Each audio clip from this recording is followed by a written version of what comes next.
अकोले तालुक्यातील विरगाव येथील युवा शेतकरी सुनील वाघ यांनी आधुनिक तंत्रज्ञानाचा वापर करत शेडनेट मध्ये काकडी लागवड करून उल्लेखनीय यश मिळवलंय।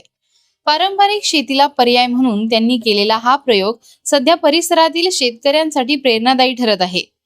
सुनील वाघ यांनी सुमारे 1 एकरावरील शेडनेट मध्ये काकडी पिकाची लागवड केली आहे। त्यासाठी बियाणे, खते, औषधे आणि मजुरी असा सुमारे 2 लाख रुपये खर्च केलाय। योग्य नियोजन, आधुनिक पद्धतींचा अवलंब आणि सातत्यपूर्ण मेहनतीच्या जोरावर त्यांनी अल्पावधीत चांगलं उत्पादन मिळवलंय। आतापर्यंत काकडीचे 10 तोडे पूर्ण झाले असून सुमारे 18 टन उत्पादन त्यांना मिळालं आहे। विशेष म्हणजे अजून सुमारे 20 टन उत्पादन मिळण्याची अपेक्षा त्यांनी व्यक्त केली आहे।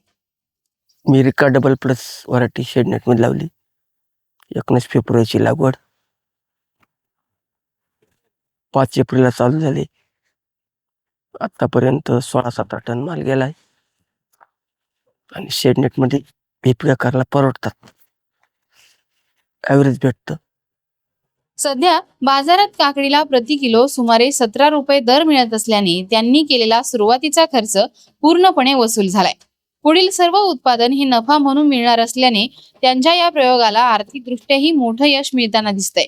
शेडनेटमुळे पिकावर होणारा उष्णतेचा व वातावरणातील बदलांचा परिणाम कमी होतो, तसेच पाण्याचा योग्य वापर होऊन उत्पादनात वाढ होत असल्याचं त्यांनी सांगितलंय। त्यांच्या या प्रयोगामुळे परिसरातील अनेक शेतकरी शेडनेट शेतीकडे वळण्याचा विचार करत असून कमी क्षेत्रात अधिक उत्पादन आणि चांगला आर्थिक परतावा मिळवण्याचा मार्ग देखील त्यांनी दाखवून दिला आहे।